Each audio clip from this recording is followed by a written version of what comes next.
Do you consider yourself a high achiever? Smart, driven, highly successful? I am so excited to have you. My name is Julia Arndt and I'm the host of the Stress Podcast. I will help you develop your stress resilience the same way you've developed your workplace superpowers. Learn peak performance tools to thrive at work and in your personal life. Let's get started.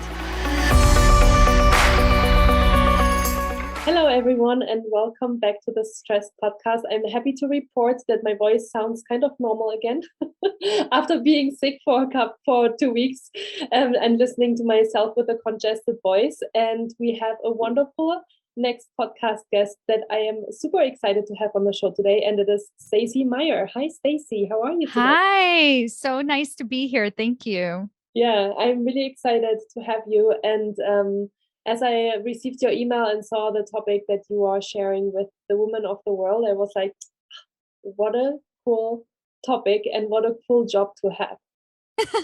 I created it. Yeah, which is awesome, which is so powerful. So before we jump into all the things, pick us up a little bit. Where are you located? What time zone is it? And what have you been up to in the last few hours? Oh, I am in Berkeley, California, Pacific time. And I was actually just telling Julia when I came on here, I just got off of Executive Ahead of Time, our group coaching call. And it's really obviously the highlight of my week. And I get to lead these women and just have these beautiful conversations. And for today's topic, we right at the end, we were just talking for 5 minutes about our emotions and how our emotions aren't a problem, and how if we can really embrace that allows us to have more success in our life. So it's actually coming out of a lot of good ideas there. That's awesome. And a good gateway into talking about it on the podcast as well. Stacy, tell us a little bit more about you and your career. So what were you up to and how did you start this incredible business? Awesome. Well, I'm a promotion strategist and an executive coach. And so essentially what that means is that I figure out how to get women promoted. And, I listen to their stories, their challenges, and sort of put the pieces together. And okay, this is what we're going to do to get you into a higher level executive position. And I started that journey several years ago. Actually, I have a climbing the corporate ladder story. I started out like almost literally in the mailroom, stuffing binders for a women's leadership organization in Silicon Valley. And as I was doing that, I realized, I knew even when I took the job that I wanted my boss's job. Like I wanted to be doing what she was doing. I didn't necessarily want to be stuffing binders, but I also wanted to learn from her. And so I did what I teach my clients to do. And I asked, and I literally said, I'd like to have your job someday. And, if you're listening to this and taking notes and wondering how to negotiate your promotion, like just ask that question. I'd like to have your job someday. And what's it going to take to get there? And she was like, whoa, that's great. Absolutely. And then she told me what it was going to take to get there.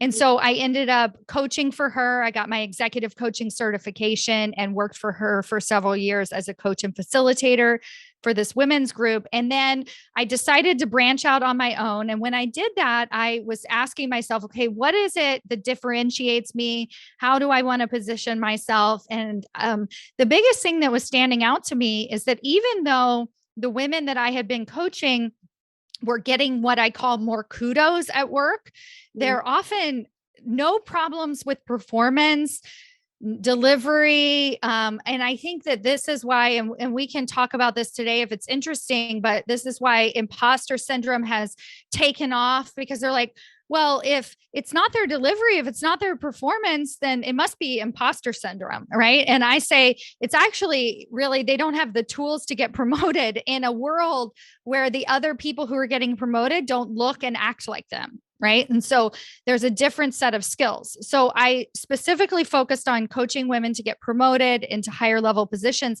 And within 6 months of opening my coaching business, I had 3 women promoted to the C-suite, and they weren't even vice presidents yet. One of them was a senior director and got promoted to CFO 1 year later.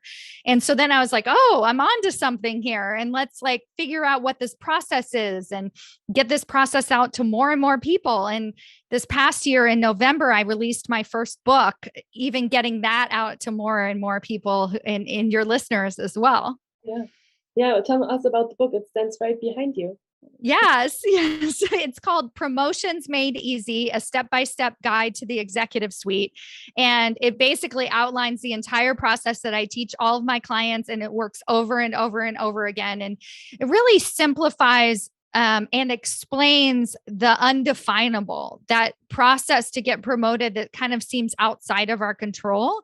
And I make it not only possible for women, but the actual process that I teach, it allows them to be successful once they reach those positions, because it's about building relationships, pulling themselves out of the weeds so they're not stressed, so that they can manage their time better, so that they can set boundaries and have more control over their aspirations and what it is that they want or don't want, right? Yeah. Wow, that's so cool. And I have a million questions for you. And I'm sure everyone that's listening right now is also thinking, okay, Julia, get into the weed of things. And let's get to the point of, okay, first question I have is, what are the biggest challenges that you see women have that keep them from getting promoted? So the first thing is that we're being given really bad advice. And we have to remember that our boss is confused as well. More times than not, the people who are around us don't actually know what to tell us in terms of career ambitions. So two things are happening. So either your relationship with your boss is such that you only talk about work, you never talk about professional development, or when you do, it's really very surface level and it doesn't seem like it gets anywhere, or it's not really like great advice. And so that seems to be the norm. And then the other part that ends up happening is this idea of keep doing what you're doing. You know, you're doing great. Like you will be rewarded when the time comes and all of that stuff. And I think what Not all happens heard is that at some point in our career. yes. And it's horrible advice, but you have to understand why they're saying it. And it's because one, they're covering their own back, right? We can't make false promises. We can't tell somebody like this, do these things and you will be promoted, because if we do, and then we don't promote them, we could get sued, right? You know, I mean, even if they're not that conscious of it, that's a lot of what's happening in what we're being taught in human resources and everything, and all for good reason. And so we're having these very direct professional development conversations that just aren't working for us. And the truth is, you should not keep doing what you're doing. You should actually do something different. And so what I teach is about shifting perception. So whether you're a senior vice president now, if you're in the weeds and still known as the subject matter expert, you're not really going to have that voice at the table until you start to show up as an executive leader. And so I really define for the women in my groups that what is an executive? What do executives sound like? How do they make decisions? And then they're like, wait, this is what I've been doing all along.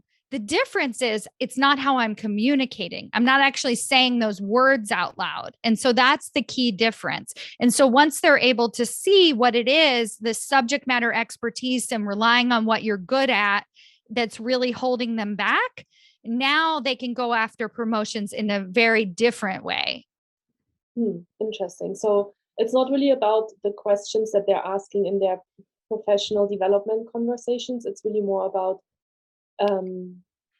showing up differently and taking different actions. Yeah, here's a perfect example. So I in the second chapter of my book, it's called Stop Doing What You're Good At, right? So what you're good at is what got you here. That's in general, it's your subject matter expertise. It's that area you have a very deep knowledge in. And what happens is that we end up very much in the weeds. Right. And when we think about executive leaders get paid for their ideas, not necessarily for the hours that they put in at work. Right. And that's our wish. We're like, we wish that we could get paid for our ideas, get included in the conversation. And so my advice to get you out of the weeds, and this is completely unconventional because you would think that you and I would be talking about time management and stress management and you know, maybe go for a jog or eat healthier, like whatever it is. Yeah. Right. We're going to talk about our morning routine. I say shift your communication by 5%. So for the listeners, if you think about your last one-on-one with your boss, think about how much time you spent talking about what you're good at, your job, right? In the details, reacting, answering questions that she's asking you versus, and then when we're shifting our conversation by 5%, what we're going to do is that same conversation is going to be exactly the same, but right at the beginning, we're going to say, well, why are we doing this? What's the point? Now, for 2 or 3 minutes, you're going to have a really juicy conversation with your boss about the vision, about the strategy. And then the 95% you can be in the weeds. Right. And when you start to do that, you feel better. You feel more engaged, right? It's all about how we're showing up. And then we're like, we want to do more of that. And so now our boss starts to see us as an executive leader, as a person with ideas, as a person who is not just, and I say just because subject matter experts are incredibly valuable, but who is not, if you're looking to be moving up, not just the subject matter expert, right? Well, a thought leader. That's kind of the word. Yes, 100%. Yeah, such a cool, yes, that makes so much sense. I was doing some research on you before the interview, and one of the blog posts that I saw on your website that I thought was really intriguing to me that I want to talk with you a little bit about was the blog post on where you need straight A's and B's in your professional development. Can you tell us a little bit more about what you need to do? I love it. So it's actually how I got through writing my book. So I'm going to share with you a personal story, and then we'll also talk about how it applies at work. So when I was writing my book, I felt a little bit overwhelmed, a little bit daunting, right? Sometimes I would sit down to my computer and I wouldn't be able to write anything. And my husband is a PhD. My neighbor, who is a very, very close friend, is a PhD, right? So I'm surrounded by people who kind of grew up with grades. Like literally grades are like markers of success. Right. And I can totally relate to this as well. Yeah. And so my husband says to me, we're kind of really just shooting for a C plus B minus. And I was like, what? And he was like, Stacy, this is your first book. It's just your first book. Think about all the other books you need to write, all the other things you're going to do in this world. Like, get a C plus, get it out into the world and move on. And what it did is it took that perfectionism, which is the A plus, right? We have to get it perfect. We have to, that a lot of times that perfectionism creates inaction. It creates not putting the book out into the world. And then it took that away because I was like, well, I can totally get a C plus, and because I wasn't holding on to, but is a C plus good enough? Because actually what ended up happening is, I personally think, that's just my standards. If somebody else is reading my book, they're probably like, oh my God, this is totally an A minus or an A, maybe an A plus, who knows, but it also is my first book. So when you read it, you're like, wow, this is amazing. She has more in her. Right. Mm-hmm. And so when you're thinking about the work that you're doing, especially when you're in the weeds a lot and you can't let things go and you can't set boundaries and you feel like you have to control every aspect of your job, sometimes I give advice like, why don't we lower our standards? Can we shoot for a C here? And then I tell them, let's face it, your C is somebody else's B plus, and they're like, because what I mean by that is that there is a lot of crappier work being done at your company. And so you think it's a C because your standards are so high, but really your boss might see it as a B plus. And so it gives us that gauge to just like for that half a second to let go of that perfectionism and to really question, what am I shooting for here? And then I also want to offer to you really that blog and why I wrote it. We are looking for grades and A pluses in the wrong areas. And so we're looking for that A plus in terms of meeting our deadline, making sure that all of the deliverables, that everybody's happy, that it's all lined up, that it's perfect, all of these things, right? Our subject matter expertise, the details, and we're really shooting for an A plus there. And then our relationships are at a C. So I have a process I teach called 15-minute ally meetings, and we're letting those relationships, that networking piece, getting to know the executive team fall away. And we're focusing all of our energy on getting a higher grade here. So what I would suggest to somebody is like, let's go for a B+ instead of an A+ on your work. Just for now. Like, let's see, maybe we figure out, still meet your deadline, don't lose the company any money, there's like areas in there. And then let's up the grade in our relationship building and networking skills, right? So that we're really communicating as that executive leader. And so it also gives us that way to weigh, where we can get a better grade and maybe let loose a little bit in certain areas. Mm-hmm. So what I'm hearing are two things already, what we can do in order to get promoted. The first thing is to talk like an executive and to be more the thought leader and ask those kind of questions in our one-to-ones with managers. And then obviously also to connect and network with the leaders and to show up as a thought leader, so they consider us as that, so they are kind of getting us to that next level. Is there anything else?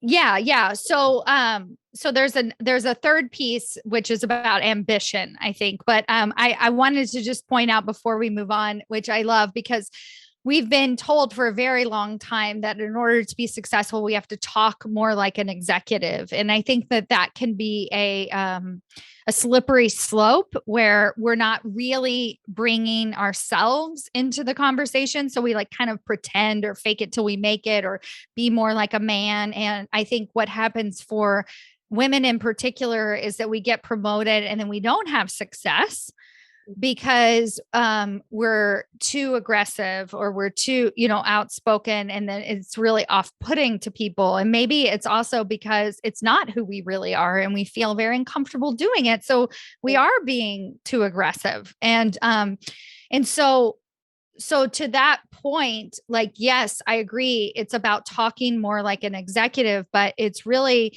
even can be as simple as communicating the vision, which is different than, I guess for lack of a better term, be more like a man, right? It's like, no, communicate the vision, right? Mm-hmm. So to that end, the third piece that you didn't mention is ambition and understanding where we're headed. And so in the book, I break down 3x your vision, and that's my process that I take people through. And if you can understand where you're headed 3 promotions from now in your own mind, right? For your own work, for your own professional development, and why you want to be a senior vice president, why you are uniquely qualified to be an amazing senior vice president, why in your industry you will be the best senior vice president. And that's 3 promotions from now, right? If you can really start to understand that and start to articulate that to other people, well, now you're also understanding the vision of the company. You're understanding how to speak to that vision, how to speak to the why, how to have those higher level conversations. And when other people start to see you as somebody who's ambitious, who means business, who you're not saying I'm going to leave, you're saying I want to stay here. I want to do this work here, right? Like to my point at the beginning, I want your job someday. Show me how to get it, right? That's like the third piece of the puzzle, right? It's like everything starts to come together. And the other thing is, in order to have those conversations, we have to believe it for ourselves, right? For sure, yeah. So, Stacy, one thing that I have on my mind that I assume that some of the women that are listening to this podcast right now are wondering is, and I'm just using my own personal example here as well, but, I worked for Google for 7.5 years, and I would think that most of us women that were working there were very ambitious, and we were trying to have these conversations, and we were trying to be more thought leaders, but it still didn't always happen with the promotion. So what do you do when you are in an environment where you feel like you are surrounded by those incredibly talented women, and you are just one of many? Mm-hmm. Did you have, okay, so let me explain the 15-minute ally meeting process, and then you can tell me if there was a little bit of a gap there in this, right? And see if this, example would have worked. Okay. So 15-minute ally meetings are basically conversations that we have with all of the members of the executive team, with people in other departments, and basically anybody who is one level above us or many, many levels above us, whatever that might be. Right. And so what we're doing is we're scheduling these 15-minute calls to get to know their leadership, to understand their leadership, to just have a conversation with them, something that has nothing to do with work.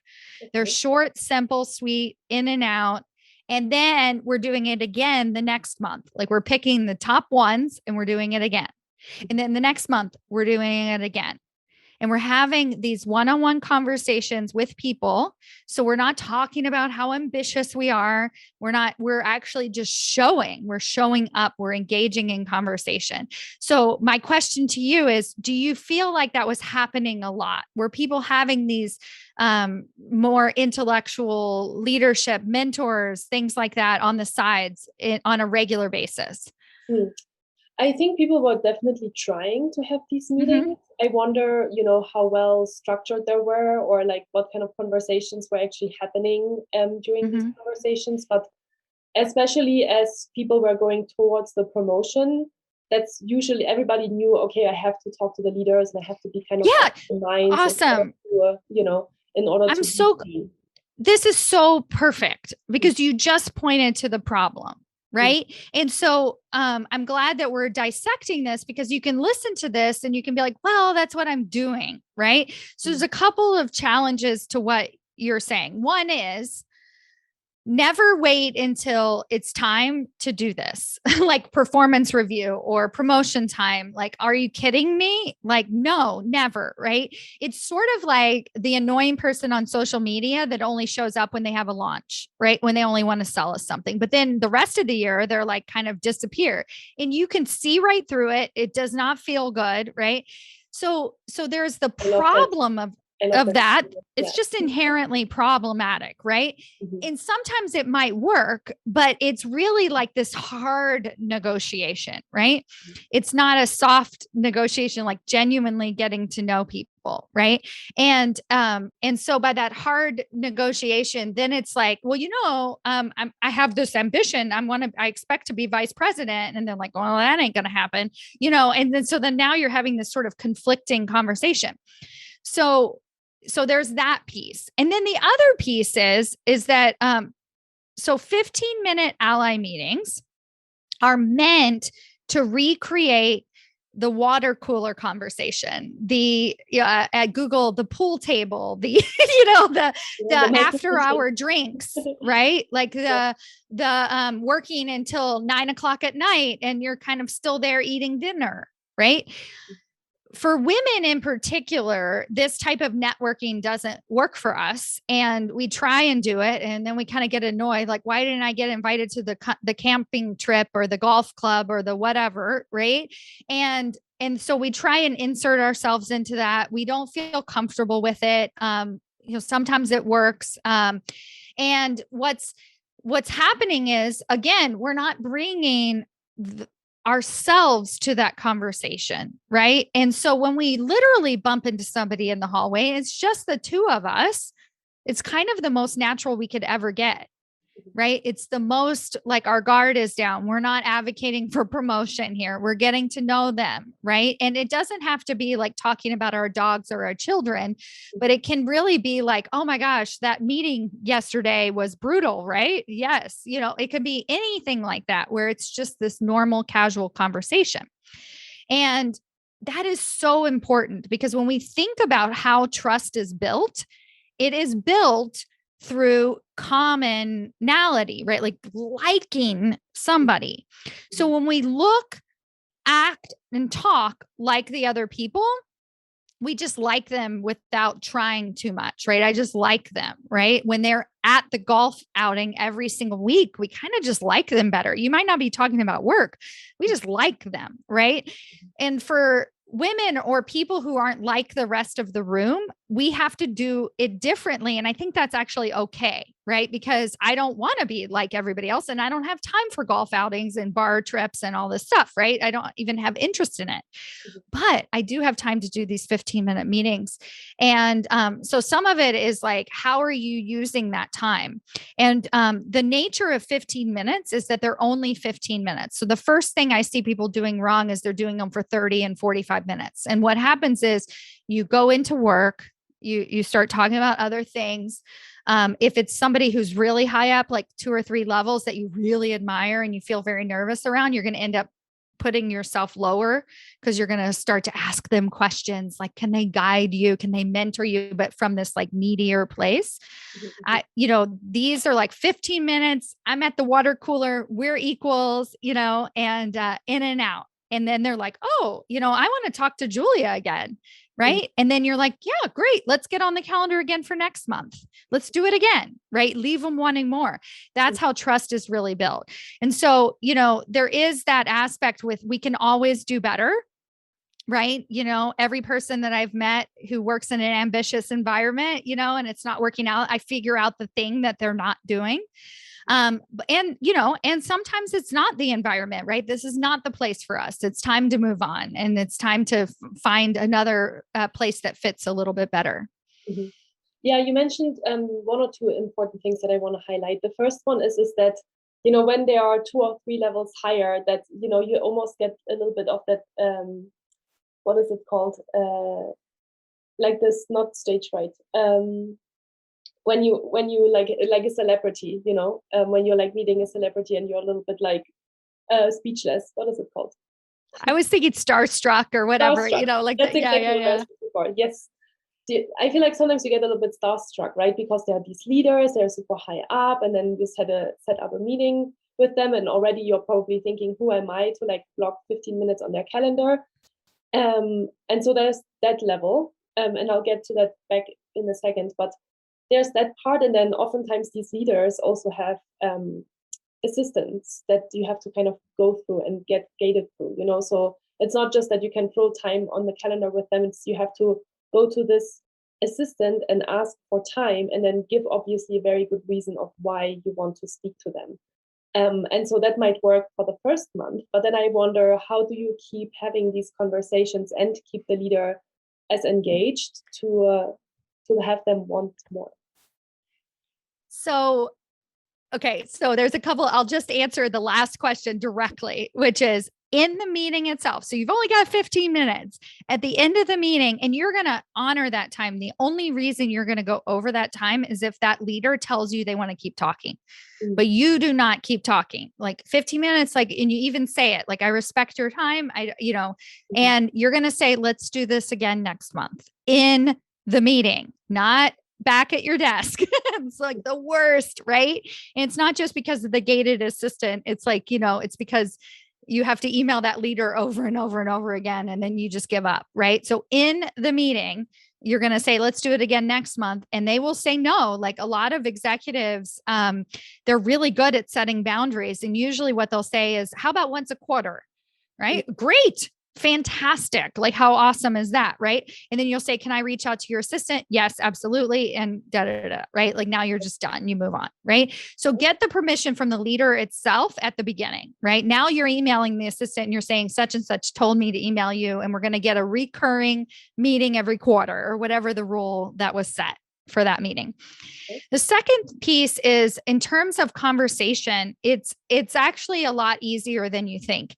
You get through the initial 15 minutes, and I have a really amazing PDF. It's a free download that I'll share with your audience if they want it. And it has a list of 20 questions that you can ask in this meeting. And if you ask any one of these questions at the beginning, the 15 minutes is just like over. So now you have another question for the next meeting.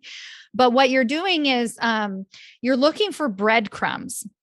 So you're listening to that conversation and you're saying, what was one thing that I can talk about next time?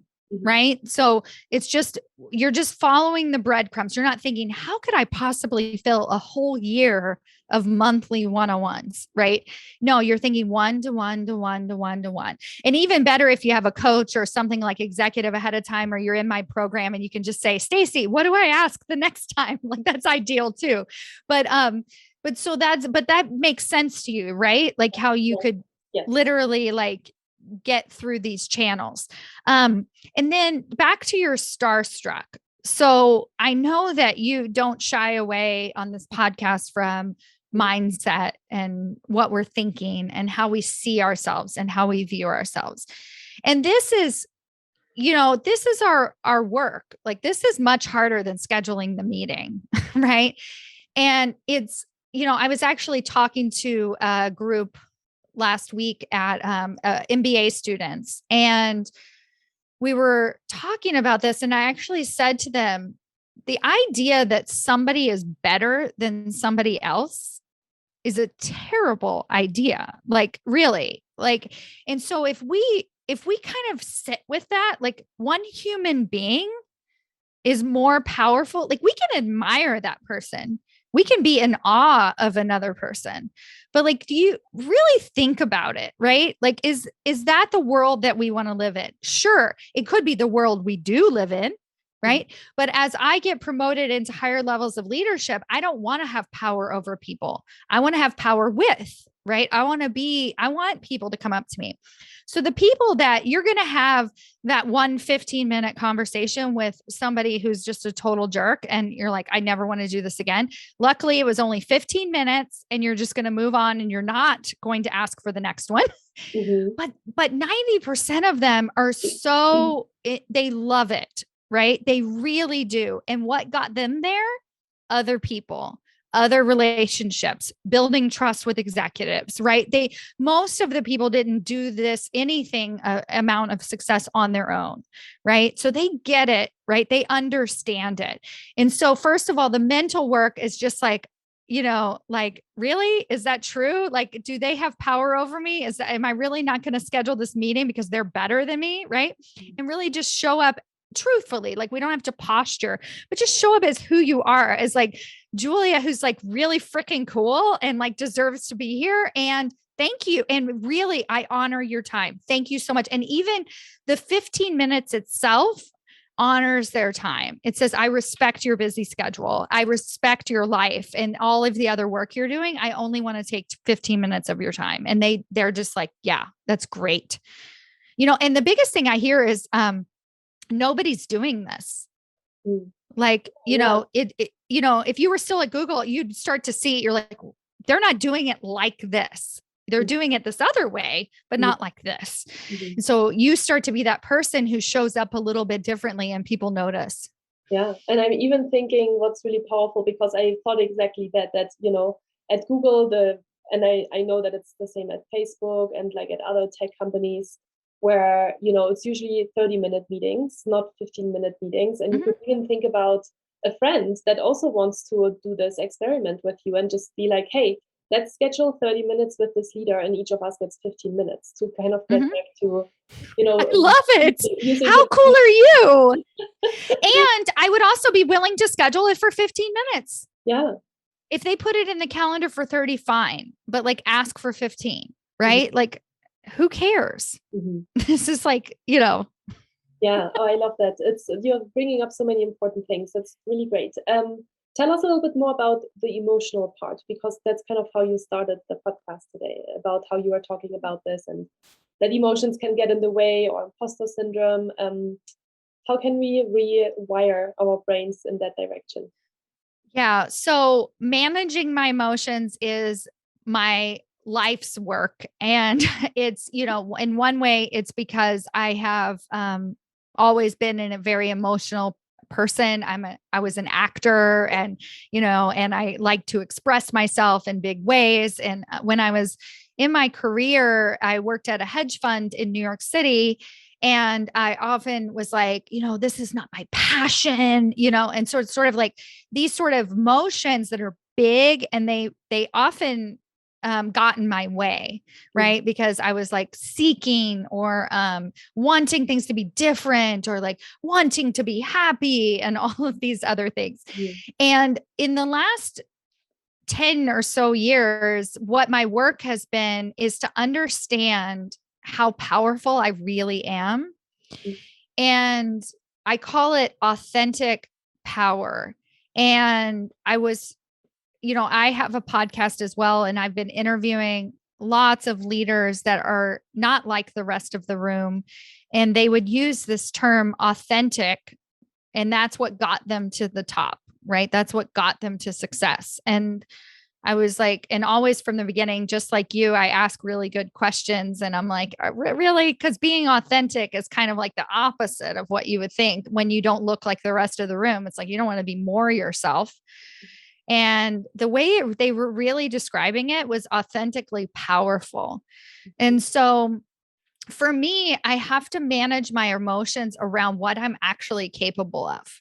And so a great example is, with this 15-minute meetings and the people who are above you, and you're sort of like, really, do I not deserve, really, and what is it inside me that is keeping me playing small and keeping me not reaching out? And, so a personal example is John Gray, the author of Men Are From Mars, Women Are From Venus. He endorsed my book, and he's on the cover of it. And I had that thought, right? I was like, I want to reach out to him. I had an opportunity to reach out to him. And the first thing I thought was maybe for my second book, maybe later, maybe once I figure these things out, maybe once I'm a little less this, And I was like, nope, practice what you preach. This is what you teach everybody. So I asked, and of course they came back and they said no immediately. And I was like, well, John mentioned this in the interview, and this is, and I was like, kind of gave a little bit more. And I was like, why don't you just ask him and see what he says, because I could tell they hadn't really asked him. It was just sort of like this gatekeeper. And so then, of course, long story short, they came back and they said yes. Amazing. And so then now I'm like, oh my gosh, like, I hope I live up to this. Right. So then I have another set of emotions that I'm managing.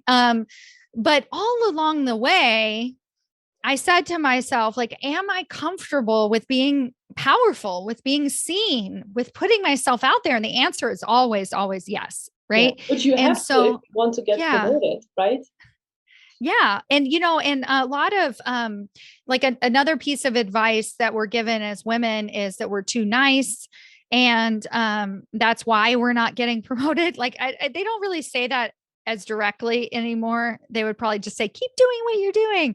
I don't think they would actually say you're too nice, but I've had many clients actually be told that they needed to do the hard stuff, right? Like that kind of thing. Like they didn't trust that they could do the hard stuff.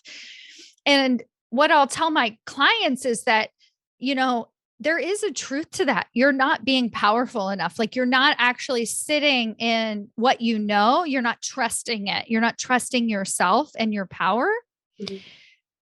And keep smiling, keep being nice, right? Like all of those things, right? Bring your authentic power to the table. That's really what they want to see. They want to see you engage in the conversation, that you're willing to put yourself out there, and that you are ambitious, but you're also willing to learn, that you're willing to listen. You don't have to have every answer. So there's always these sides of the coins that you can be playing around with. But that's why even the dichotomy of authentic and power are like kind of in some ways opposite and exactly the same at the same time. Yeah. Right. So managing emotions and probably getting out of your comfort zone is what I'm hearing loud and clear. Yeah. And in my head, I'm already thinking about also the people I haven't reached out to, because I feel like maybe later when my business is a little bit more official, right? Like, it's funny how you say that, because it resonates so deeply with me, not just as, wanting to be promoted, but even as an entrepreneur trying to obviously build your business and grow and, pitch to bigger clients or pitch bigger things to clients. And so, yeah, it's It's very interesting. I feel very heard and seen right now. There's another thing that we also tell ourselves, and I have a chapter in the book about failing ahead of time and how we inadvertently set ourselves up to fail. And what we do is we'll say things to ourselves like, we'll just see. We'll see what happens. I put myself out there. I ask for the promotion. We'll see. Right. As soon as you say, we'll see, you take yourself out of the running, literally, for the promotion. Right. And I actually am like, well, what if you actually wanted it? Like, what if you really wanted this promotion, right? Doesn't mean you schedule a follow-up with your boss and tell your boss that you really want it. I'm talking about the inner work of wanting, right? Of owning our ambition, our desire, and actually understanding that we want it. That type of managing our emotions, right? Around failure. And really, because the only reason we say we'll just see what happens is because we think it's going to feel better when we don't get it. Yeah. But at what point does it ever feel better? Of course it doesn't. It hurts. Yeah. Right. And so actually, I find that it feels better when you want it, because when you want it, you're owning your ability to have it.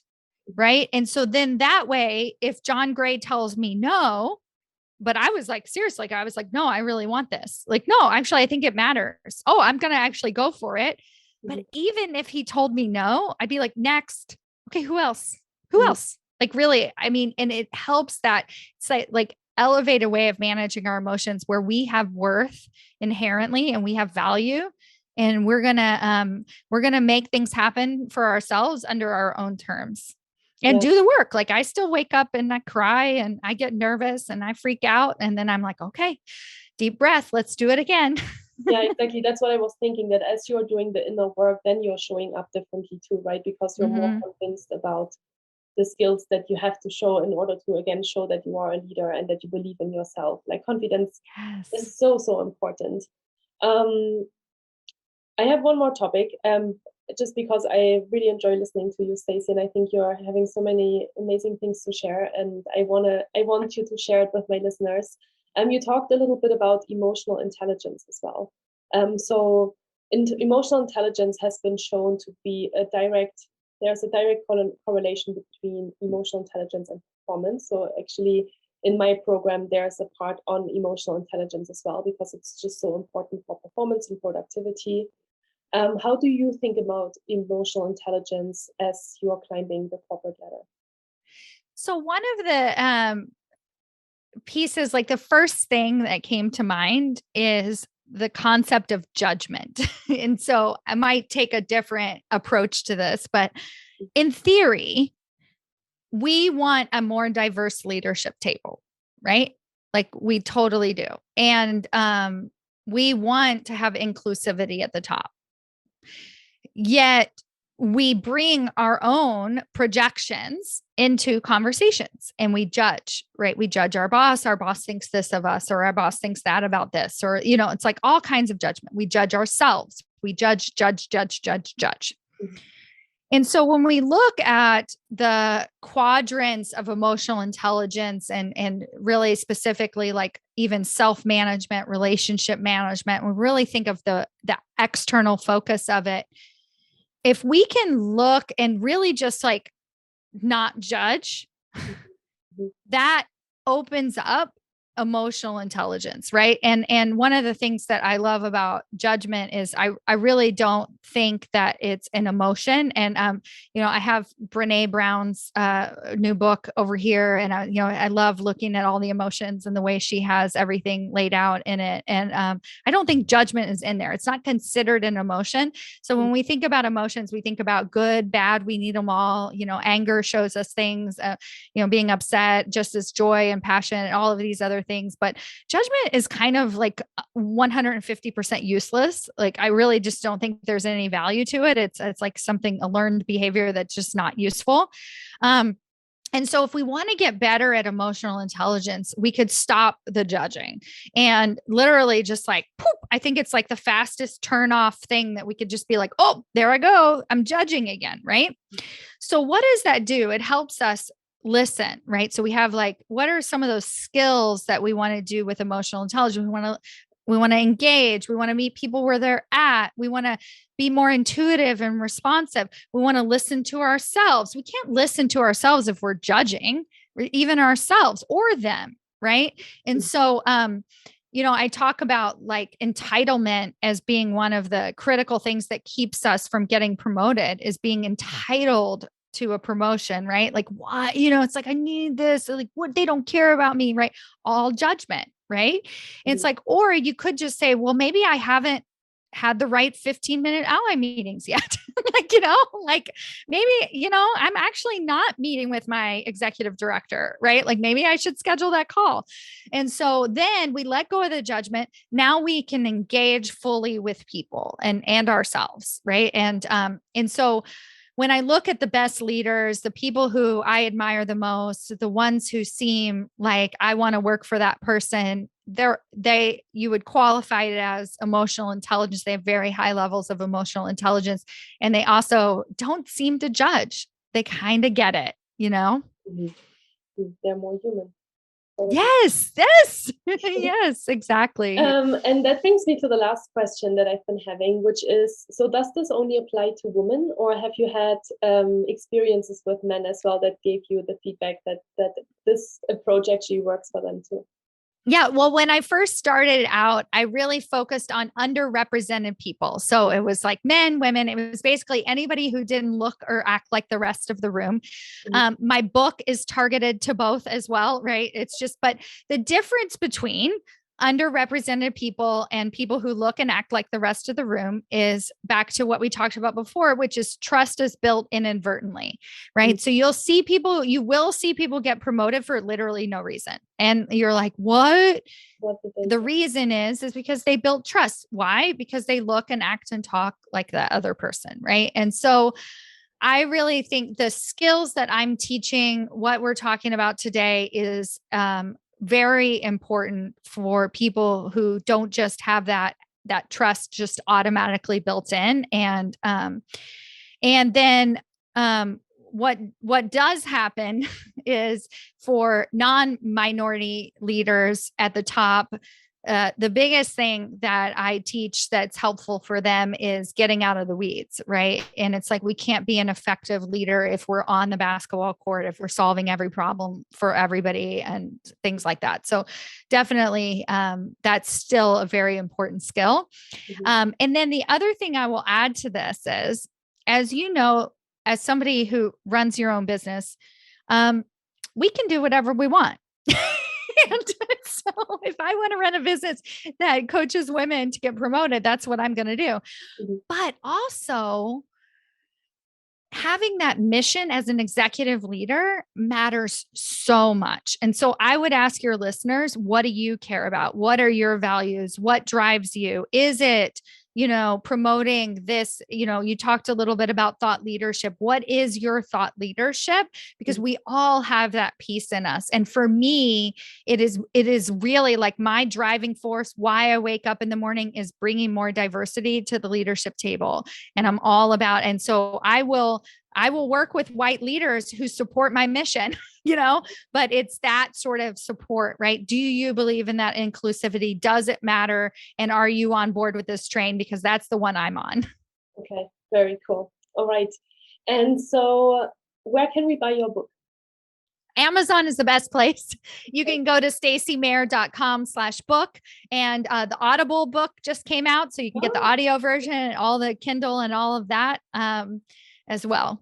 Okay, great. Well, Stacy, I don't know what else to ask you for now, but if people are listening and they have more questions from you, feel free to reach out to me and I'll collect more questions and we'll set up another interview.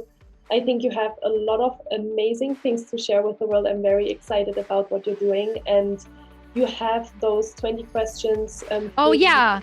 Yeah. So stacymayer.com/questions. And then they'll also find a bunch of resources on my website as well. Awesome. Yeah, that sounds really great. That's why I want to highlight that again. So I will make sure to share that in the show notes as well. So you have the link directly there. And I think that's it for now. Stacy, thank you so much for thank you. This has been so much fun. Thank you so much. Have a great rest of the day. You too.